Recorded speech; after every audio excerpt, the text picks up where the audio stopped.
هیواد په ختیځ کونړ ولایت کې مهمې سیمې د دولتي ځواکونو تر امنیتي پوښښ لاندې راغلي.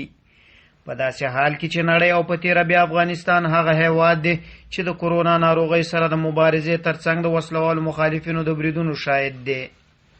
په ختیځ کې د سرحدي ځواکونو قومندان برید جنرال محمد ایوب حسین خیل سره د کونړ پر لور ځو. کونړ ولایت سرحدي ولسوالۍ چې د ډیورنډ پر فرضي پوله موقعیت لري لا هم د وسلوالو تحرکاتو شاهد دي، خو ملي دفاعي ځواکونه په دغه سیمو کې وسلوال مخالفین سر پورته کېدو ته نه پرېږدي.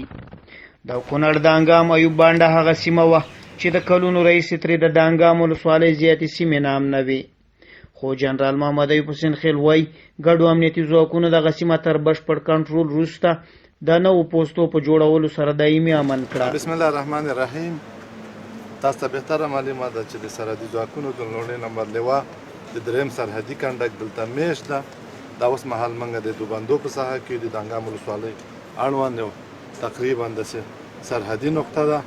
د سرحدي ځواکونو د لومړي نمبر لوا د دریم کنډک سربازانو، بریدملانو، افسرانو د نورو امنیتي او دفاعي ځواکونو سره یو ځای وشوکوه چې دا سرحدي نقطه چې له ډېر وخت نه را په دې خوا د افغانستان د نظام دښمنانو له دې نقطې نه زموږ امنیتي او دفاعي ځواکونو باندې بریدونه کوله. په دې لاره باندې د مخالفینو د تګ راتګ لاره وه. للالهم د دوی د قرباني له برکته موږ په دې باندې وتوانېدلو چې دا لاره کې موږ پوستې جوړې کړو چې د مخالفینو تګ راتګ له دې لارې نه قطع شي. مخکې به چې مخالفین له دې لارې نه تېرېدل د اسمار ولسوالۍ ته، حتی ناړۍ ته به له دې لارې غازي آباد ناړۍ ته به له دې لارې نه تېرېدل. داسې به راغله مرورې ته به تلل، بیا به سرکاڼو ته تلل، داسې خاص کونړ پورې وتل، حتی د اسداباد ښار ته.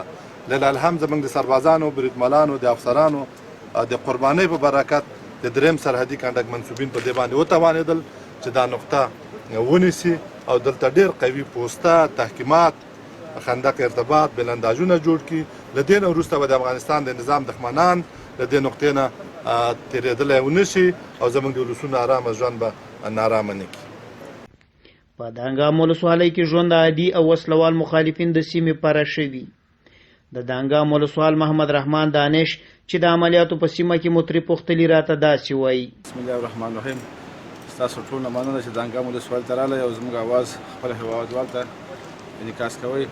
اوسنی وضعیت الحمدلله تاسو په خپله پوهېږئ چې بدايه ختیوال ته تاسو راغلي وئ او موږ هم دلته یو وضعیت بیخي نارمل حالات کې دی، کوم ستونزه مشکل نشته دی.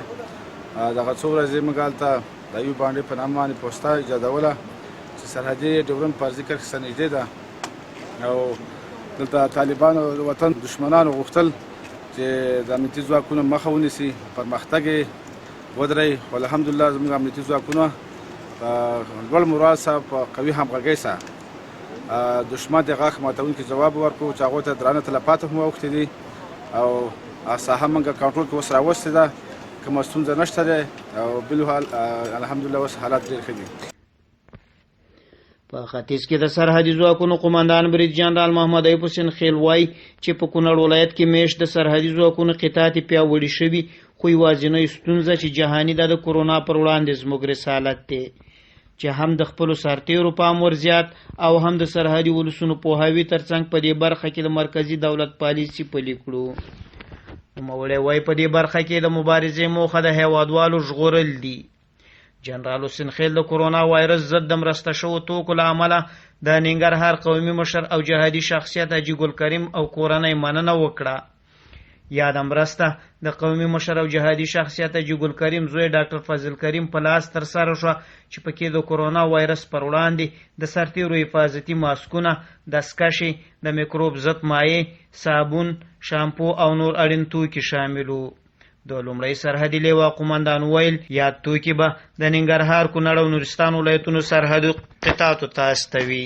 مننه کوم د جهادي شخصیت حاجي صاحب ګل کریم نه، د کورنۍ نه، د زامنو نه چې د سرحدي ځواکونو د لومړي نمبر لیوا سربازانو، بریدملانو، افسرانو ته د کرونا د موضوع ویروس د مخنیوي لپاره په ډېره اندازه باندې مواد زمون قرارګاه ته راوړي دي. زه د سرحدي ځواکونو د لومړي نمبر لیوا د قومندان په صفت چې زمونږ منصوبین د ننګرهار کونړ نورستان په دنګو غرونو کې د افغانستان د نظام د دښمنانو په مقابل کې جنګیږي قرباني ورکوي زه د دوی نه ډېره مننه کوم د دوی له کورنۍ نه مننه کوم د دوی د احساس نه ډېره مننه چې دا